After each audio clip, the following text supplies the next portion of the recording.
شبتون بخیر بچه ها. امشبم اومدیم با یه قصه دیگه. قصه امشب ما اسمش هست روباه بازیگوش. باران تمام شده بود و رنگین کمان قشنگی در بالای آسمان دهکده به چشم میخورد. همه روباها در میدان دهکده جمع شده بودند و سخت کار میکردند، چون قرار بود شب در بالای تپه جشن قشنگی برپا بشه و همه توی این جشن شرکت کنن. در گوشه میدان بچه روباه بازیگوشی مشغول بازی بود. اون پشت دیوار کوتاهی مخفی شده بود و دنبال فرصتی میگشت تا با شیطنتش کسی رو اذیت کنه. بچه روباه که دید در میدان دهکده چنین فرصتی پیدا نمیکنه، کنار جاده رفت و لابلای درخت‌ها و بوتا مخفی شد. توی همون لحظه روباه پیری رو دید که به طرف میدان دهکده میرفت. بچه روباه منتظر ایستاد و همین که روباه پیر مقابل درخت رسید، شاخه‌های درخت رو تکون داد. قطره‌های آبی که روی برگ‌های درخت مونده بود به سر و روی روباه پیر ریخت و اون رو خیس کرد. روباه پیر داد کشید: ای بچه، چی کار میکنی؟ اما بچه روباه فرار کرد و از اونجا رفت. بچه روباه دوباره به طرف میدان دهکده برگشت. در گوشه میدان میز بزرگی بود و روی میز پر از میوه و شیرینی و کیک بود. اونها رو برای جشن آماده کرده بودن.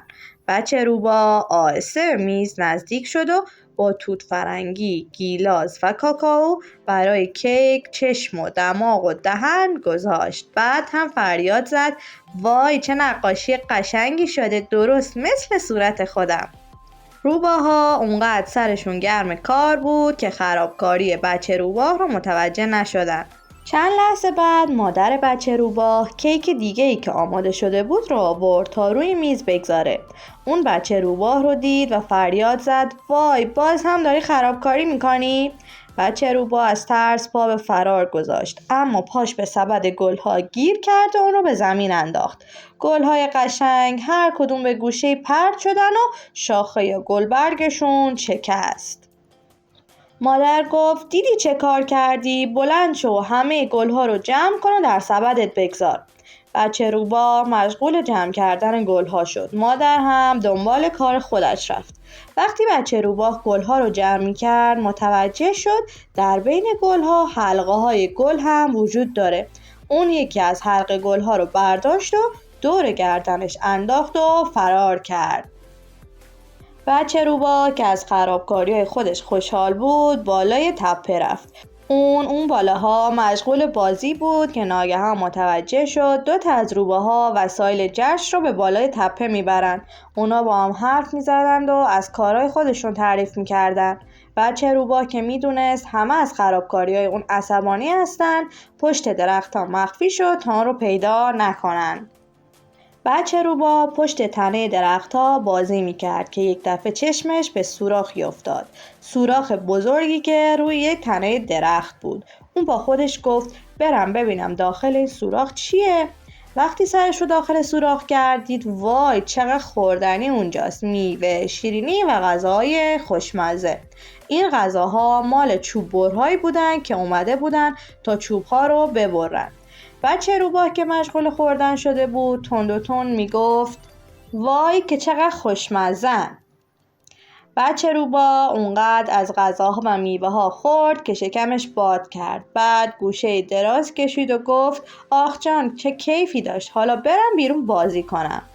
اما همین که سرش رو از سوراخ بیرون برد دید هوا تاریک شده. اون با خودش گفت: حالا جشن شروع میشه، باید خودم رو به جشن برسونم و از شیرینی های خوشمزه جشنم بخورم. اما هر کار کرد نتونست از سوراخ بیرون بیاد. اونقدر خورده بود که از سوراخ رد نمیشد. بچه روباه که دید در سوراخ زندونی شده ترسید و به گریه افتاد، اما کسی نبود صدای گریه‌اش رو بشنوه و به او کمک کنه. مدتی گذشت و هوا کاملا تاریک شد. مادر که دید بچه روباه نیست نگران شد و همه جا رو به دنبال اون گشت، اما اون رو پیدا نکرد. مادر از بقیه روباها کمک خواست. چند نفر راه افتادند و همه جا رو گشتند و عاقبت بچه روباه رو پیدا کردند. اما اونها هم نتونستن اون رو از سوراخ بیرون بیارن. روباه پیری که همراهشون بود گفت باید چند ساعت اینجا بمونه تا شکمش خالی بشه. اون وقت راحت بیرون میاد. بچه روباه بازیگوش تنها در جنگل تاریک مونده بود. از دور سر و صداهای روباه ها رو میشنید که در جشن شرکت کرده و شادی میکردن. حالا دیگه بچه روباه فهمید که برای چی تنبیه میشه. گرفتار شدنش هم تو این زندان به خاطر اون همه بازیگوشی بود. اون در دلش گفت اشتباه کردم. از این به بعد میخوام بچه روباه خوبی بشم و بازیگوشی نکنم. بچه روباه به یاد حرف روباه پیر افتاد و گفت حالا امتحان میکنم، شاید بتونم بیرون برم. اون سرش رو از سوراخ بیرون برد و بعد هم تنش دیگه آزاد شده بود. اون خوشحال به طرف بالای تپه میدوید، جایی که همه جمع بودن و شادی میکردن. اون به قولی که داده بود فکر میکرد و به خودش یادآوری کرد که دیگه بازیگوشی نکنه و دیگه کسی رو اذیت نکنه. این هم از قصه روباه کوچولو. امیدوارم دوستش داشته باشین. شبتون بخیر کوچولوها.